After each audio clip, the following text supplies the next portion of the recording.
জেতা ম্যাচ সেটা একবার হেরে গিয়ে দ্বিতীয়বার জিতে যাওয়ার যে কৌশল বা যে রণকৌশল, সেটা কিন্তু কলকাতা নাইট রাইডার্স থেকে ভালো কেউ কিন্তু জানে না। আমি কথা বলছি এই আইপিএল এর প্রথম ঘটে যাওয়া সুপার ওভার নিয়ে, আইপিএল 2026-এর প্রথম সুপার ওভার নিয়ে, যেটা কিন্তু Kolkata night Riders versus Lucknow super giants এর ম্যাচ, যেটা রিভার্স ফিক্সচার ছিল এবং যেটা হয়েছে কিন্তু লখনৌয়ের একানা স্টেডিয়ামে। প্রথমবারের জন্য কিন্তু সুপার ওভার ঘটলো এবং এই সুপার ওভারে কিন্তু কেকেআর একতরফা ভাবে লখনৌ সুপার জায়ান্টসকে হারিয়ে দিল। তো প্রথম থেকে যদি ম্যাচের লেখাজোখা বলি, Lucknow super giants captain Rishabh Pant টসে জেতে এবং বোলিং করার সিদ্ধান্ত নেয়। তো স্বাভাবিকভাবে কেকেআর ব্যাটিং করতে আসে। কেকেআর এর হয়ে সবাই আশা করেছিল যে একটা চেঞ্জ হবে, যে টিম সাইফার্টের বদলে মাথিসা পাথিরানা খেলবে। বাট কেকেআর ক্যাপ্টেন আজিঙ্কিয়া রাহানের থিঙ্কিং একটু অন্যরকম ছিল। সে সেই গত ম্যাচে প্লেইং 11 নামায় এবং টিম সাইফার্টই কিন্তু খেলে। তো টিম সাইফার্ট আর আজিঙ্কিয়া রাহানে ওপেনিং করতে আসে এবং অতীব জঘন্য একটা ওপেনিং পার্টনারশিপ হয়। আজিঙ্কিয়া রাহানে প্রথমত টিম সাইফার্ট মহসিন খানের বলে আউট হয়ে যায় প্রথম 3 বলে 0 রান করে। দেন আজিঙ্কিয়া রাহানে 15 বলে 10 রান করে আউট হয়ে যায়। ক্যামেরন গ্রিন আর আঙ্গরকিস রঘুবংশী ব্যাটিং করতে আসে। আঙ্গরকিস রঘুবংশী একটা খুবই প্যাথেটিক আম্পায়ারের ডিসিশন আমি বলবো। আম্পায়ার একটা খুব প্যাথেটিক ডিসিশন। একটা রান নিতে যায় আঙ্গরকিস রঘুবংশী এবং সেই কলটা ক্যান্সেল হওয়ার জন্য সে আবার নিজের পিছে ফিরতে যায় এবং কোনোভাবেই তার ইন্টেনশন ছিল না অবস্ট্রাক্টিং ফিল্ড করার। বাট তার পায়ে এসে বলটা লাগে, থ্রোটা, এবং তাকে অবস্ট্রাক্টিং টু দ্য ফিল্ডের জন্য রান আউট ঘোষণা করা হয় এবং সে কিন্তু আউট হয়ে যায়। মানে এটা একদম অতীব জঘন্য ডিসিশন ছিল। কারণ যে কোনো ভাবে থার্ড আম্পায়ার কল হয়, থার্ড আম্পায়ার দেখে, তারপরেও কি করে যে থার্ড আম্পায়ারের মাথায় ঢুকলো এই ঘটনাটা যে রঘুবংশী আউট, আমি জানি না।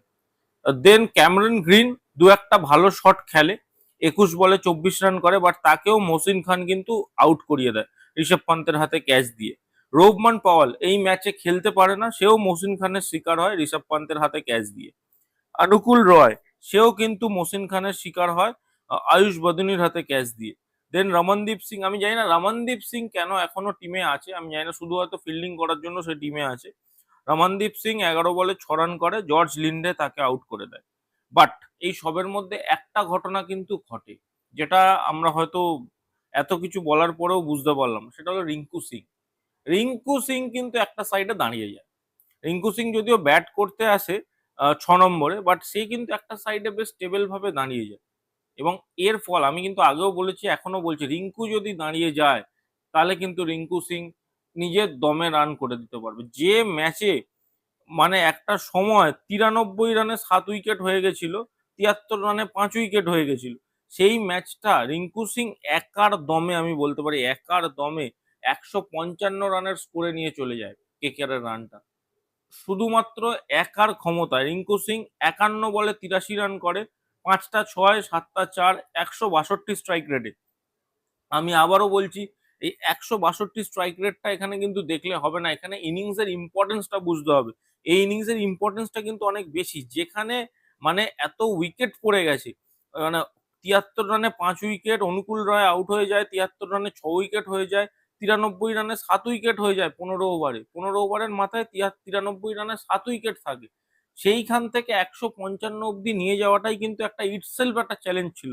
এবং রিঙ্কু সিং কিন্তু শুধুমাত্র নিজের উইকেটটাই বাঁচায় না, সে কিন্তু নিজের ইনিংসটাকে কমপ্লিট করে, লাস্ট অব্দি নট আউট থাকে এবং 51 বলে 83 রান করে কেকেআর এর স্কোর পৌঁছে দেয় 155 রান। এবং 155 কিন্তু আমি মনে করি অ্যাটলিস্ট বোলারদের জন্য কিছু একটা থাকে। এবার যখন লখনৌ ব্যাটিং করতে আসে, কেকেআর এর স্টার্টিং অ্যাকচুয়ালি বোলিং এ ভালো হয়। মিচেল মার্কসকে বৈভব অরোরা আউট করে দেয়। দেন ঋষভ পান্ত আর এইডেন মার্করাম বেশ ভালো একটা পার্টনারশিপ করে। বাট তারপর ক্যামেরন গ্রিনকে এনে এইডেন মার্করামকে আউট করা হয়।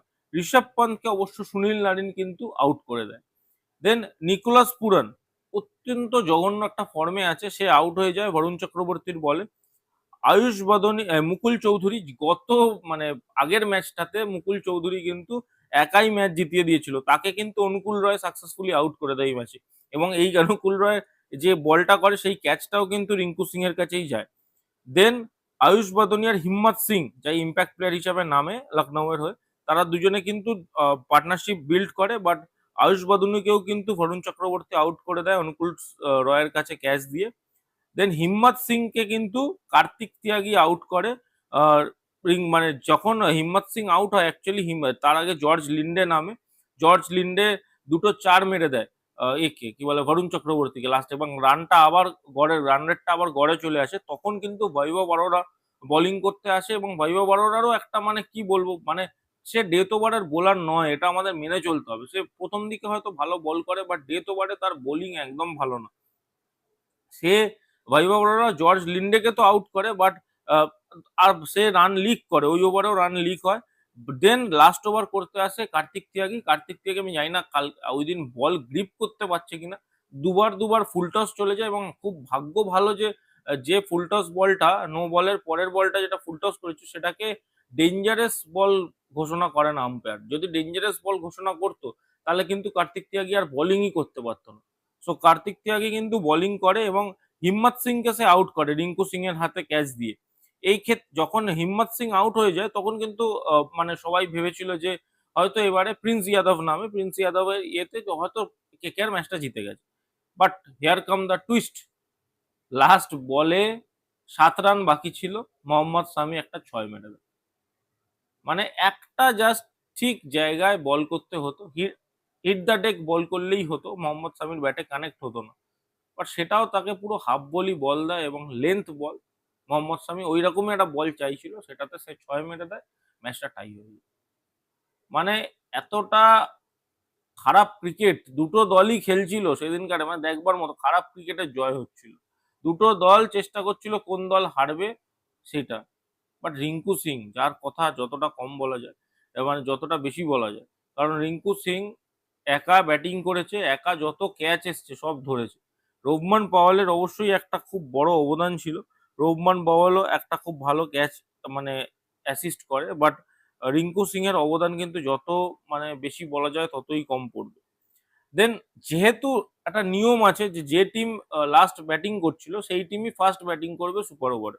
তো এক্ষেত্রে সুপার ওভারে ব্যাটিং করতে নামায় সুনীল সরি নিকোলাস পুরন আর এইডেন মাকরামকে। এইবার এই ডিসিশনটা কতটা ভুল ডিসিশন লখনৌ এর জন্য সেটাও একটা অ্যানালাইজ করতে হবে। নিকোলাস পুরান, আমি কিন্তু অনেক মানে সবাই জানেন আপনারা, একটা ক্যারিবিয়ান প্রিমিয়ার লিগে নিকোলাস পুরানকে কিন্তু সুপার ওভারে মেডেন ওভার করেছিল সুনীল নারিন। সেই সুনীল, এবার কেকেআর এর জন্য একটা প্রেডিক্টেবল ছিল যে কেকেআর এর হয়ে সুনীল নারিনই বল করবে, এটা একদম প্রেডিক্টেবল। কেকেআর এর হয়ে অন্য কেউ করবে না, কারণ কেকেআর কারোর ওপর ভরসা করতে পারবে না ইনএক্সপিরিয়েন্স লাইন আপ। তো তারা সুনীল নারিনকেই বোলিংটা দেবে।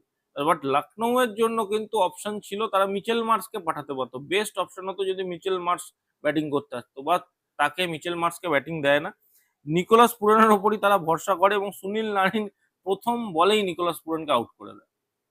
সুনীল নারিন একদম প্রথম বলেই নিকোলাস পুরানকে আউট করে দেয়, এবং ঋষভ পান্ত ব্যাটিং করতে নামে, ঋষভ পান্ত প্রথম বলে একটা সিঙ্গেল নেয়, এবং তার পরের বলে কিন্তু অসাধারণ একটা ক্যাচ অবশ্যই ধরেছে রোবমান পল, একটা ধরে অ্যাসিস্ট করেছে, এবং রিঙ্কু সিং অনেক দূর থেকে ক্যাচটা ধরেছে।